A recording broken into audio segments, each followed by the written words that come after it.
Hola, hermanos y hermanas en Colombia.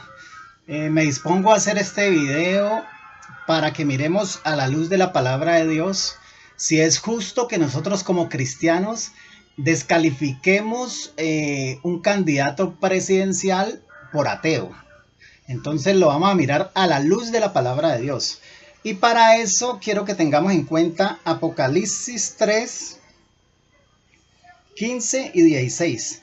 Dice la palabra de Dios: yo sé todo lo que haces y sé que no eres frío ni caliente. Cómo quisiera que fueras frío o caliente, dice el Señor. Pero como eres tibio y no frío ni caliente, te vomitaré de mi boca, dice el Señor. Miren lo impresionante de esta palabra. Es algo muy tremendo causarle náuseas al Dios Todopoderoso. El Señor dice: como no eres frío ni caliente. El Señor nos quiere a todos sus hijos calientes, entregados. La palabra de Dios dice que no nos ha dado espíritu de cobardía, sino de poder, amor y dominio propio, ¿cierto? El Señor nos quiere calientes, fervorosos, apasionados, consagrados a Él. Y en esta palabra, de una manera un poco irónica, el Señor dice: más te vale que fueras frío, el otro lado, el otro extremo. ¿Qué está diciendo el Señor en su palabra?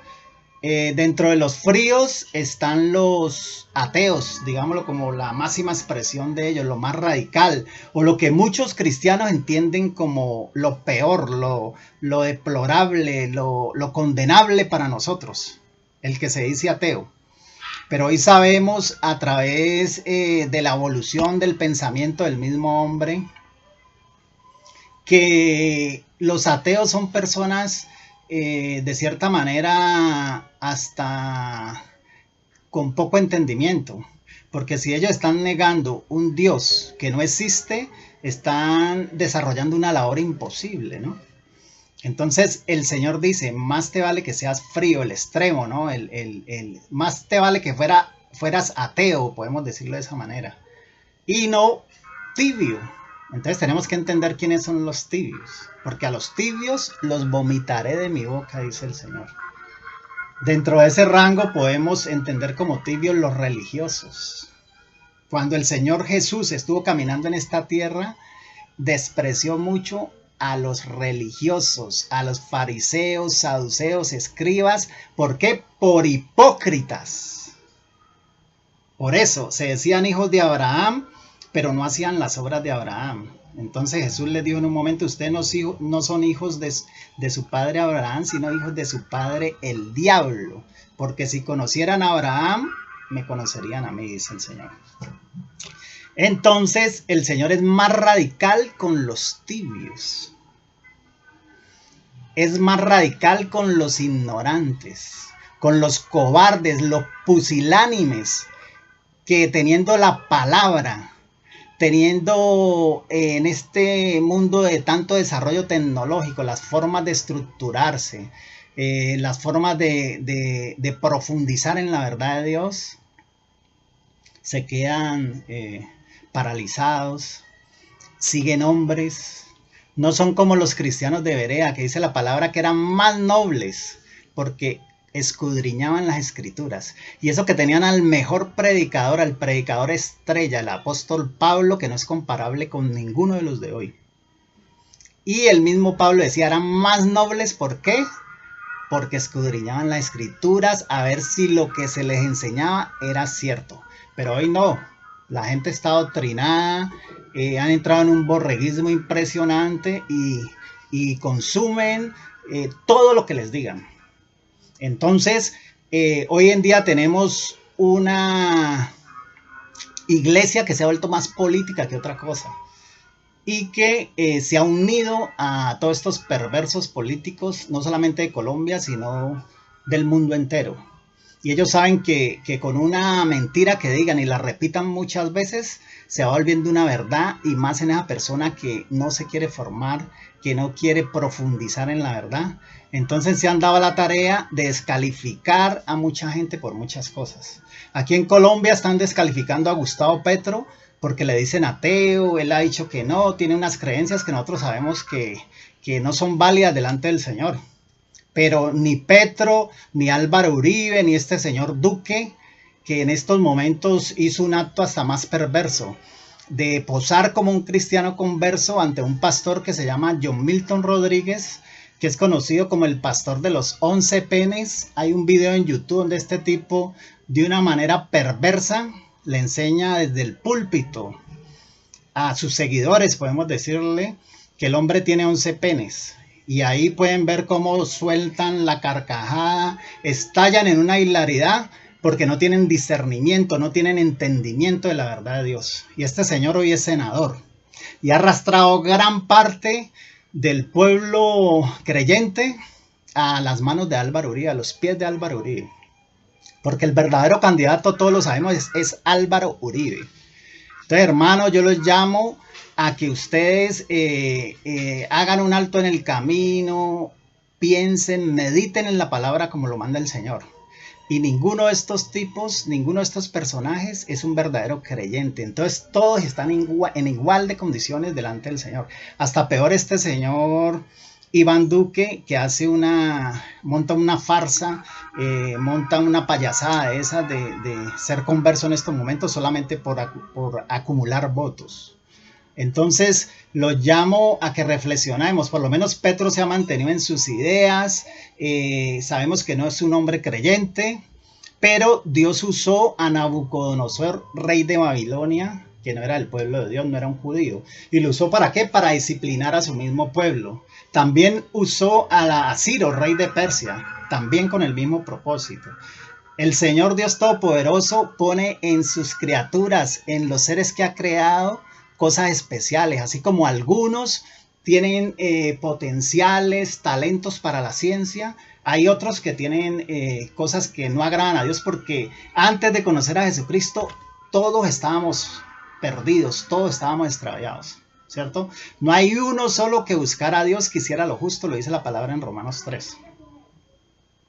Entonces Petro no es la excepción.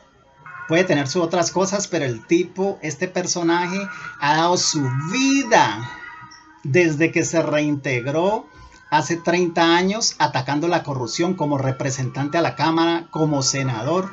Ha sido frontal contra la corrupción. Tiene actos y frutos que dan fe de su arrepentimiento, de haber sido un insurgente. Los cristianos estamos llamados a perdonar, no estamos llamados a ser violentos ni a patrocinar la guerra. El Señor dice que nosotros tenemos que ser pacificadores, es lo primero. Entonces, hermanos, yo los llamo a que reflexionemos en esto. Hay una cita que les quiero leer también de Primera de Pedro 1:17, que dice así. Dice: si ustedes llaman Padre a aquel que al juzgar se fija en lo que han hecho y no en quién lo hizo, vivan el resto de sus vidas en el temor de Dios. Dios juzga por los hechos. Nos llama a ser hacedores de la palabra y no oidores. También dice en Romano, para que vean cómo puede estar de pronto Petro en mejores condiciones que muchos de los que se dicen creyentes. En Romanos 2 dice la palabra de Dios. 2:13, porque Dios no considera justos a los que simplemente oyen la ley, sino a los que la obedecen. 14, porque cuando los paganos, el caso de Petro, que no tienen ley, hacen por naturaleza lo que la ley demanda, son ley para sí mismos, aunque no tengan la ley.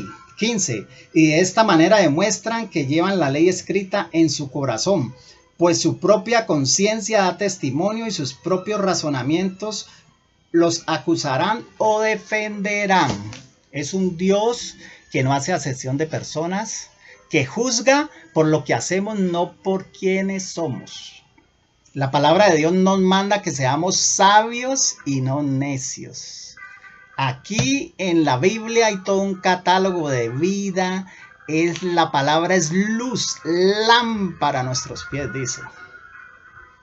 Entonces por eso somos llamados a ser sabios, a meditar en la palabra de día y de noche. Dice la misma palabra: si nuestros actos de justicia no son mayores que los de los fariseos, no entraremos en el reino de los cielos. Yo llamo a los hermanos a que recapaciten. No se trata de una simple confesión de fe. Se trata de una vida transformada. Entonces, para que nosotros tengamos en cuenta eso, también quiero citarles en la palabra de Dios cómo el Señor repudiaba tanto a los fariseos, que en Marcos 4 dice claramente, Marcos 4, a ver, llegamos a ella, dice Marcos 4, 11. Él le respondió: a ustedes se les concede entender el misterio del reino de Dios. Le está hablando a sus discípulos. Pero a los que están afuera, todo se les dice por parábolas. 12. Para que viendo, vean y no entiendan, y oyendo, oigan y no comprendan. No sea que se conviertan y sus pecados les sean perdonados. Oiga, el Señor evita que entiendan los religiosos, los fariseos, para que sean condenados. No les es dado entender nada. Así que, hermanos, meditemos en la palabra de Dios. Proverbios también de 19:17 dice que el que da al pobre, a Dios presta. El Señor es un defensor total de los pobres. En Proverbios 14:31 dice que el que oprime al pobre afrenta a su hacedor. Revisemos la historia que nos contó el Señor Jesucristo, que no es una parábola, de Lázaro y el hombre rico. El hombre rico ni siquiera tenía nombre. A Lázaro le conocemos el nombre, ¿no? El hombre rico era un anónimo. Entonces, entendamos y profundicemos en eso. También les quiero compartir por último Santiago 5, que hay una sentencia tremenda del Señor para los ricos y que no lo predican en los púlpitos, porque a la gente le han vendido el cuento de que están bendecidos, prosperados y en victoria. Entonces, quiero bajarlos de esa nube. Miren el Señor lo que dice. Santiago 5, contra los ricos opresores. Ahora ustedes los ricos escuchen con cuidado, lloren a voz en cuello por las calamidades que les sobrevendrán. Sus riquezas están podridas y sus ropas están carcomidas por la polilla. Su oro y su plata están llenos de moho, y ese mismo moho los acusará y los consumirá como el fuego. Ustedes acumulan riquezas hasta en los últimos tiempos. Miren, ya habiendo conocido a Jesucristo, sabiendo que hay una vida eterna, y ustedes están pegados, ¿es de lo material? ¿Cuántos ricos quieren aviones, mansiones, la vida buena? Cuando el Señor fue el primero que mostró que el sufrimiento es el que perfecciona. No es que vamos a amar estar en eso, pero hay pruebas, la vida del cristiano es compleja, es difícil, pero de la mano del Señor podemos salir adelante. Sigue diciendo la palabra de Dios. Pero claman contra ustedes los sueldos, que con engaños no han pagado a los que trabajaron, levantando sus cosechas, y el clamor de esos trabajadores ha llegado a los oídos del Señor de los ejércitos. Aquí en la tierra ustedes han vivido rodeados de placeres, y lo único que han logrado es engordar para el día de la matanza. Está diciendo el Dios Todopoderoso. Entonces, hermanos, ahí está la cosa. En los 30 años que más o menos lleva convertido Gustavo Petro, ha sido frontal contra los corruptos. Es una manera de proteger a los pobres. ¿Por qué? Porque el erario público, la riqueza nacional no se va a los bolsillos de todo este poco de ladrones, de todos estos personajes oscuros. El señor Álvaro Uribe, ¿qué ha hecho mientras Petro ha estado haciendo esa obra? Hablemos de lo lícito que ha hecho. Sacó la ley 50, puso en moda las cooperativas de trabajo, que le quitó toda estabilidad a los trabajadores. Yo soy abogado y puedo decirles eso con conocimiento de causa. Le quitó la estabilidad laboral a los trabajadores. Antes un pobre trabajaba en una empresa muchos años, eso le daba después para retirarse, conseguir su casa, su vida más o menos, darle estudio a sus hijos. Pero hoy día es imposible, no tienen estabilidad laboral. Si trabajan 3 meses, 6 meses, es mucho. ¿Quién logró eso? Álvaro Uribe Vélez. También extendió el día laboral hasta las 10 de la noche. O sea que les burló los recargos nocturnos a los trabajadores. De las 6 en adelante eran reconocido el recargo nocturno. Y él lo quitó. Las horas extras. Cerró una cantidad de empresas públicas. Creador de la ley 100. También es lo mismo. La intermediación laboral, las cooperativas y todos esos servicios temporales que ya ustedes conocen que han sido nefastos. También, ¿qué hizo? La ley 100, que es la intermediación en la salud, que es una forma también de golpear a los pobres, a los más necesitados. Dicen que la guerra en estos 50 años ha generado más o menos 240.000 muertes. Y la EPS en 20 años de reconocida ya tiene más o menos 1.240.000 muertos. Entonces, ¿qué es más nefasto? ¿Qué propone Petro? Acabar con esa intermediación de las EPS. ¿Por qué? Porque ellos les reconocían un 12% de beneficios para ellos y se están robando la mayoría de la plata. La gente está muriendo a puertas de las EPS. Se enferman y no tienen medicamentos. Entonces, es una propuesta buena. La otra propuesta, Colombia es un país que se está agotando en sus reservas de petróleo. O sea, ¿por qué vamos a seguir dependiendo del petróleo? Tienen que haber otras fuentes. ¿Qué es lo que nos es dado a nosotros? Trabajar en el agro, en el campo. ¿Y cuál es la gente que ha sido más golpeada por Álvaro Uribe? Los campesinos. 10 millones de desplazados. Otra cosa que se hizo en Colombia en su gobierno. 10.000 jóvenes que se fueron engañados, que se les ofrecieron fuentes de trabajo y terminaban asesinados y pasados como guerrilleros. ¿Qué decir de Agroingreso Seguro, o de Odebrecht, lo de Hidroituango ahora, tantas cosas, lo de sus hijos que salieron como los más ricos? Yo no sé, nosotros somos cristianos, pero no somos ciegos. Nosotros tenemos que abrir los ojos y pedir, hacer justicia. En Miqueas 6:8 es que dice la palabra de Dios. Oh hombre, ¿qué es lo que demanda Dios de ti? Practicar la justicia es lo primero. Amar la misericordia y humillarte delante de tu Dios. Lean Levítico por último, Levítico 19, que habla de la santidad y la justicia. La santidad va íntimamente ligada con la justicia, con nuestros actos. No somos santos para estar en una cueva. No somos unos santos como en la otra religión para estar al calor de las velas. No, señores. Somos santos para glorificar la palabra del Señor. Para proclamar sus verdades. Para que se haga justicia con el oprimido, con el cautivo. O si no, revisen Isaías 58. También habla de lo mismo. ¿Cuál es el ayuno perfecto? Compartir el pan con el pobre.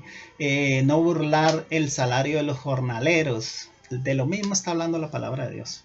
¿Qué quiere el Señor? Que hagamos justicia, porque el Señor no es de izquierda ni es de derecha. Por eso en la Biblia se habla del esclavismo. Pero ¿qué le dice al esclavo? Sirve a tu amo como sirviendo al Señor. ¿Y qué le dice al amo? Trata a tu esclavo sabiendo que allá arriba hay un amo de los dos al cual tienen que rendir cuentas. ¿Cuál es la conclusión de eso? Que la perfección es el amor. Los mandatos de Dios no los resiste ningún sistema. Sabemos que el ser humano no puede darnos esa justicia perfecta, ese gobierno perfecto. Por eso está el milenio con Jesucristo. Hermanos, reflexionemos y no perdamos la oportunidad de doblar esta página de corrupción, de violencia.